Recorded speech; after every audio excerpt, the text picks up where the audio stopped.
Remember when TV was weird, but in the best way possible?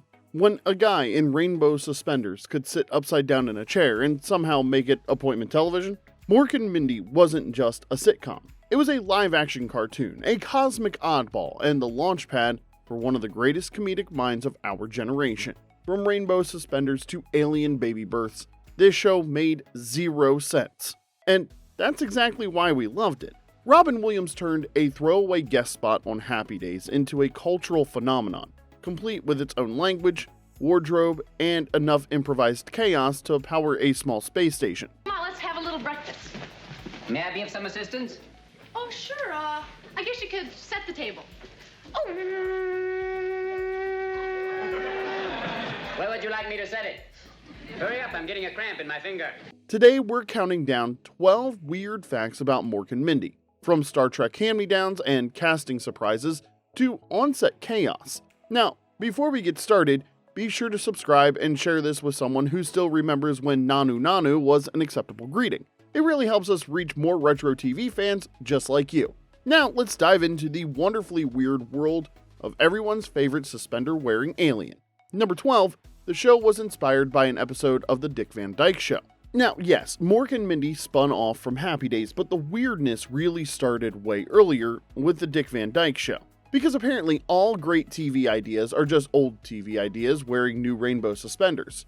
Specifically, a 1963 episode called It May Look Like a Walnut, where Rob Petrie dreams that aliens are taking over by turning people into emotionless, walnut-cracking zombies. It was absurd, hilarious, and apparently unforgettable to someone's kid who really wanted aliens on TV. And who are you? Yes.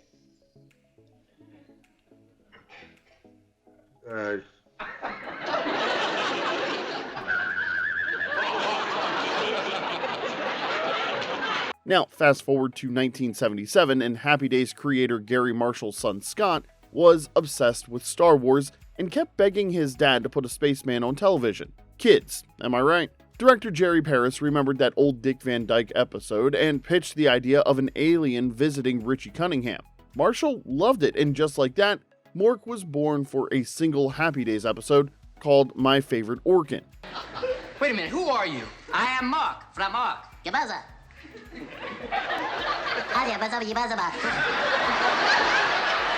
The episode was so popular that ABC's phones literally wouldn't stop ringing. Viewers wanted more of this rubber-faced alien who could make sitting in a chair look like performance art. We'll return to the Andy Griffith Show after these messages. I like that boy, Opie. So yes, Mork may have been a product of the late 70s sci-fi craze, but his DNA came straight from the black and white era. A 1960s sitcom dream sequence became a 1970s cultural phenomenon. Sometimes the best ideas are just old ideas with better special effects. Number 11, Robin Williams completely transformed the character. When Robin Williams walked into that Happy Days audition room, he didn't just read for the part, he rewrote the part. He flipped upside down in the chair and started riffing like a caffeinated cartoon character. The producers weren't just impressed, they were witnessing the birth of something that had never existed on television before. The original Mork was written as a fairly standard alien visitor. Think of a more polite version of the Thing from Another World. You know, threatening but articulate. But Robin's audition was so electric, so genuinely otherworldly, that the writers basically threw out their entire script and started from scratch, which, in my opinion, was a smart move. Please get the telephone. Oh, phone. Primitive means of audio communication. I wonder what it looks like. Hello? Hello? I killed it. They rebuilt the entire character around his improvisational genius, his rubber band physical comedy, and his ability to make complete gibberish sound like poetry. This wasn't supposed to be a breakout role. Mork was meant to appear in one Happy Days episode and disappear forever into TV history. But after Robin's performance aired, ABC's phones became the cosmic equivalent of a busy signal.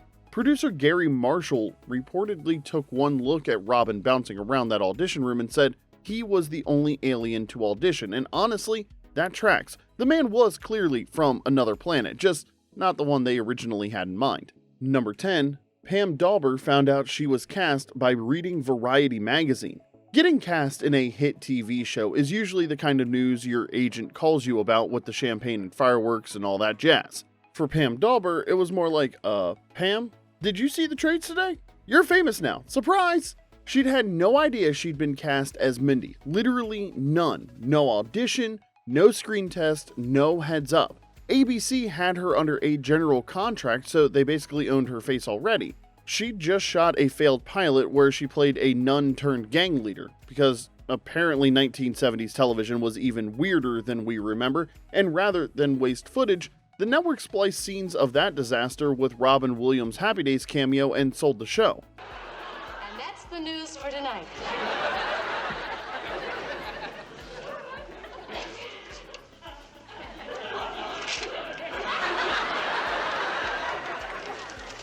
Another news bulletin has just been handed to me. Thousands flee in terror as... Pam found out the show was greenlit the same way the rest of Hollywood did, reading about it in Variety over her morning coffee. Her reaction was, "And who the hell is Robin Williams? That's showbiz, baby. Sometimes you grind for years waiting for your big break, and sometimes you stumble into intergalactic rom-coms without even knowing it." Either way, she nailed it and became the calm, grounded human we needed to counter the chaos that was Mork in full gibberish mode.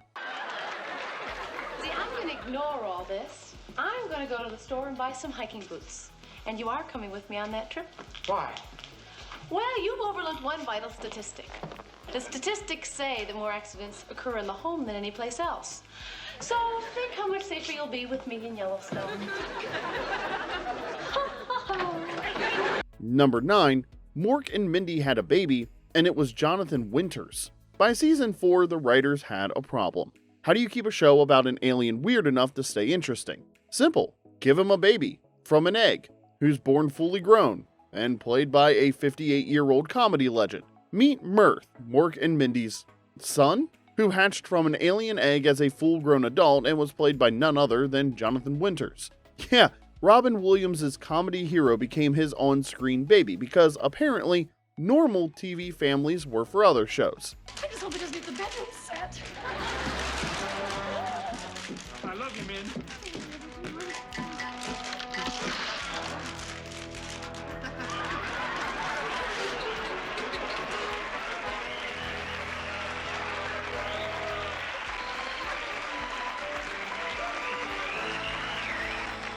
It's a boy! It's a man! For Robin Williams, this was like Christmas morning. He once said that acting alongside Winters was like playing baseball with Babe Ruth. Their improvisational chemistry was so explosive that most of their scenes had to be heavily edited, not because they were bad, but because both actors kept cracking up and breaking character. Picture this, a 27-year-old Robin Williams trying to stay in character while his comedy idol calls him mama and acts like a giant toddler. No, come on now. There's nothing to be afraid. Let's go. Come on. No, he's just a little neuter. The behind-the-scenes footage is probably funnier than what made it to air. It was chaotic, unpredictable, and completely insane, but it gave the show one final jolt of comedic genius right before the cancellation axe fell. Just another day in the wonderfully weird world of Mork and Mindy, where alien babies hatch fully grown and your comedy heroes become your TV children. Number 8. Williams didn't actually ad-lib everything. Legend has it that Robin Williams showed up to set, threw away the script, and just started bouncing off walls while the crew filmed him in slack-jawed awe. Cute story, but completely wrong. While Robin was an improv master who could riff for hours without repeating himself, I mean, the man was a human comedy machine after all, but Mork and Mindy had actual writers, talented, caffeinated, slightly bitter writers who stayed up until 4 a.m. crafting dialogue that only sounded improvised. Writer David Mish got so tired of the rumors that he finally snapped in interviews. "We're up until 4 in the morning writing Robin's ad-libs. Imagine spending all night scripting controlled chaos, perfecting every Shazbot and alien gesture, only for people to say, wow, that guy's so spontaneous." The writers deserved hazard pay for their bruised egos alone. Now, of course, Robin did go off script, especially during those magical moments when he got that wild look in his eye and started channeling alien frequencies from another dimension, but most of his spontaneous genius was actually carefully crafted comedy gold, delivered with the kind of manic energy that made you forget someone had to write it first. Oh, I get it.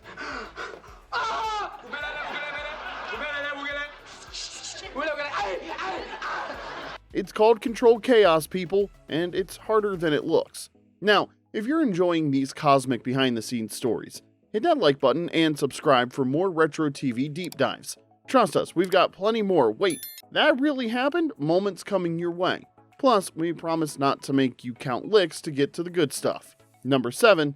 Jay Leno almost played Remo da Vinci. Picture this: Jay Leno behind a deli counter, cracking one-liners while Mork orders alien sandwiches. Well, that almost happened. The future Tonight Show host auditioned to play Remo da Vinci, Mindy's cousin who ran the neighborhood deli. You got some sort of problem, buddy? Yes. What's your name? Mork. Run that by me one more time. Hey, I said Mork already. This was 1978, when Leno was still grinding it out in comedy clubs and Mork and Mindy looked like a decent TV gig. But ABC had other plans. According to Leno, a network exec looked him dead in the eyes and delivered this crushing verdict: "You're funny, but your face would frighten little children." Ouch! Talk about a backhanded compliment with emphasis on the backhand. Instead, the role went to Jim Stahl, who brought his own comic energy to the deli scenes. But you can't help wondering what late 70s TV would have looked like with a babyface Jay Leno slinging sandwiches and zingers in equal measure. The irony is that within a decade, that supposedly child-frightening face would become the most watched mug on late-night television. Guess those ABC execs weren't great at predicting the future. Then again, this was the same network that thought alien eggs and time-traveling shoes made perfect sense. Sometimes the best revenge is a 30-year career hosting The Tonight Show. Number 6, it got turned into a Saturday morning cartoon. When your live-action sitcom ends, there are basically two options: fade gracefully into syndication, or turn everyone into Saturday morning cartoons and see what happens. Naturally, Mork and Mindy chose chaos. Enter the Mork and Mindy Laverne and Shirley Fonz Hour, a wild mashup that aired from 1982 to 1983 and looked like someone accidentally spilled sugar on the TV guide. It's the paper boy. Would you mind getting the paper more? Gosh, Mr. McConnell, on TV, the family dog always brings in the paper.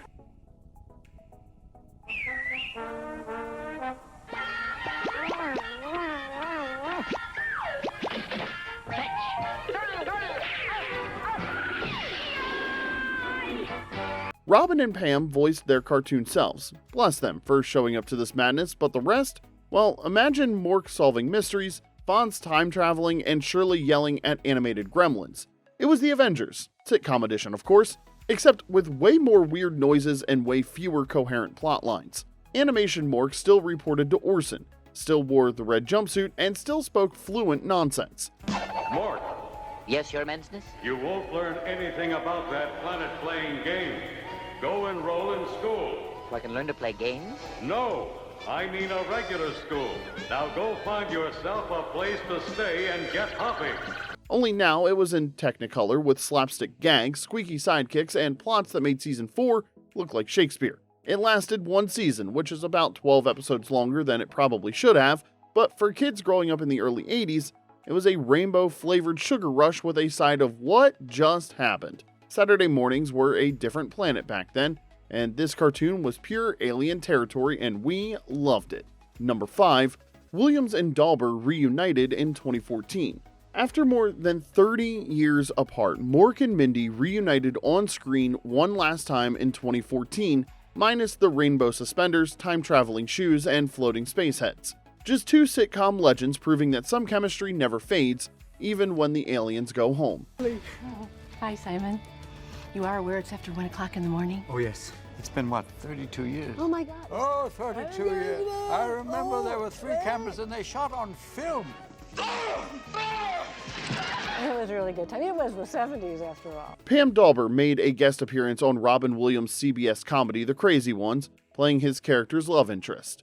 It wasn't written as a nostalgic reunion episode, but the magic was still there. Robin joked that working together again was like putting on an old shoe. It fits somewhat more loosely. Dawber added, but it's still comfortable.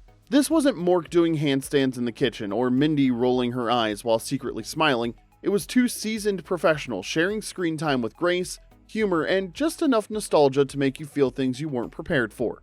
The reunion also turned out to be tragically poignant. It was one of Robin's last television appearances. He would pass away just a few months later, making their final scene together even more precious than anyone knew at the time. Sometimes old shoes are worth slipping back on, even if they don't quite fit the same way.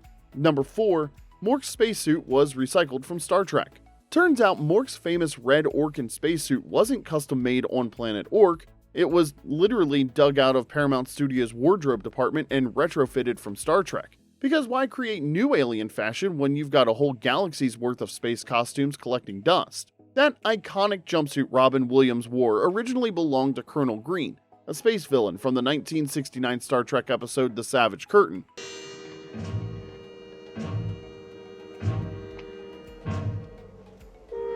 The costume department just added a silver triangle, threw it on Robin, and called it Intergalactic Couture. This is Orson. What's the matter with you? Me? Nothing. You've got a strange look on your face. And they didn't stop there. Throughout the series, various alien outfits were just repurposed Star Trek uniforms with different accessories. Star Trek wasn't the only science fiction that influenced Mork and Mindy. Star Wars went beyond costumes. Mork's signature greeting Nanu Nanu was borrowed from that galaxy far, far away. The phrase was reportedly inspired by the Ewok language from Return of the Jedi, proving that late 70s TV was basically one big sci-fi hand-me-down party. When you've got a whole galaxy's worth of space costumes sitting in storage, why not raid the dialogue too? The irony was that no one watching in 1978 was supposed to notice the connection. But Trekkies have eyes like a hawk. They can spot a recycled Klingon chest plate from across the quadrant. So while Mork's antics were from another planet, his wardrobe came straight from Kirk's closet. It's recycling at its finest and proof that in Hollywood, one show's space villain is another show's lovable alien goofball. Number 3, Williams became disenchanted with the role. At first, playing Mork was Robin Williams' dream job. He got to improvise on national television, wear rainbow suspenders without judgment, and speak fluent nonsense to a laugh track. What could be better? Turns out, a lot. By season 3, the magic was wearing thin. Robin reportedly started referring to his character as Morko the Pin-Headed Boy, and that wasn't said with affection. That was creative exhaustion with a side of barely concealed frustration. Imagine being a once-in-a-generation comedic talent and having to say Nanu Nanu on cue every single week for 4 years. If they're really your friends, they'd understand. But it seems to me you can't say no to a total stranger. You're right. It also looks like you're probably taking advantage of a lot. You know, if you learn to say no, you'd probably have a lot more time to yourself. Maybe that's the last thing I want. The show had also gotten progressively weirder, but not in a good way. The writers seemed to think that if one alien baby was funny, then time travel, cavemen, and magic shoes would be hilarious. It wasn't. It was just strange. And not the charming kind of strange that made us fall in love with Mork in the first place. Robin's salvation came in the form of Jonathan Winters, his comedy hero, who joined the cast in season 4. Having him on the show was one of the main reasons Robin stayed. Getting to work with his idol recharged his batteries, at least temporarily. But you could see it in his eyes. The alien was slowly returning to Earth, and the actor was ready to explore new galaxies. Sometimes even the best gigs overstay their welcome. Number 2, Robin struggled with substance abuse during filming. Behind all that manic alien energy was a more complicated story. Robin Williams was remarkably open later in life about his struggles with cocaine and alcohol, and during Mork and Mindy, those issues were already taking their toll. The pressure of sudden fame, combined with the expectation to always be on, created a perfect storm. When you're famous for being manic and energetic, what do you do when you're just tired? When you're a celebrity, everybody wants a piece of you, sir. Unless you can say no, there'll be no pieces left for yourself. Some of them can't take it. Some are victims of their own fame. Very special and talented people. People like Elvis Presley, Marilyn Monroe, Janis Joplin, Jimi Hendrix, and John Lennon. Robin used substances not to get high, but to feel normal, which tells you just how intense his baseline energy really was. He once said that cocaine actually slowed him down, which is both heartbreaking and revealing about the kind of internal chaos he was managing every day. Writers and directors learned to work around his unpredictability. Some days he'd arrive electric and ready to improvise genius. Other days he was elsewhere. Not bad, just absent. The show's increasingly erratic tone in later seasons partly reflected Robin's own internal struggles. It's not the fun part of the story, but it's part of it. The laughter was real, the joy was genuine, and so was the pain underneath. Fame came fast for Robin, and he wasn't entirely prepared for what came with it. The alien suit came off at the end of each filming day, but the pressure to be endlessly entertaining never did. That's the truth behind the glitter and the suspenders. Sometimes the brightest lights cast the deepest shadows. Number 1. Robin found out about Cancellation from Variety. Picture this. You're the breakout star of a hit sitcom, beloved by millions for bringing joy and weirdness to primetime television, and you find out you're unemployed by reading the newspaper over your morning coffee. That's exactly how Robin Williams learned Mork and Mindy was canceled. No phone call from the network, no heads up from producers, no final farewell meeting, no, hey Robin, thanks for making us millions of dollars, but we're done now. Nothing. He was just flipping through Variety like any other Wednesday and saw a show listed in the cancellation column. It's almost poetic when you think about it. Pam Dawber found out she was cast by reading Variety, and Robin found out he was fired the same way. This show began and ended with surprise headlines. Listen, I gotta dry my hair. I'm gonna be late. Oh, hold on. Allow me, Mindy. Allow me. Oh, you do hair too? Oh, honey, I do anything I can. What's up for you now here? Maybe Orson forgot to send the memo through the proper intergalactic channels. By the end of season 4, ratings had slipped as the show got progressively weirder, and that's saying something for a show that already featured alien eggs and time travel. The network was getting antsy, audiences were drifting away, and suddenly poof. No series finale, no proper goodbye, just silence. It's somehow both tragic and perfectly on brand for a show that never followed conventional rules. Mork arrived through a time-space warp and left with a newspaper blurb. Shazbot indeed. And there you have it, 12 weird facts about Mork and Mindy. Which fact surprised you the most? Did we miss any cosmic trivia that blew your mind? Drop your favorite Mork and Mindy memory in the comments below. And if you enjoyed this trip down TV's weirdest memory lane, don't forget to hit that like button, subscribe if you haven't already, and tap that notification bell for more forgotten gems and television oddities. Until next time, this is Remember When. Nanu Nanu.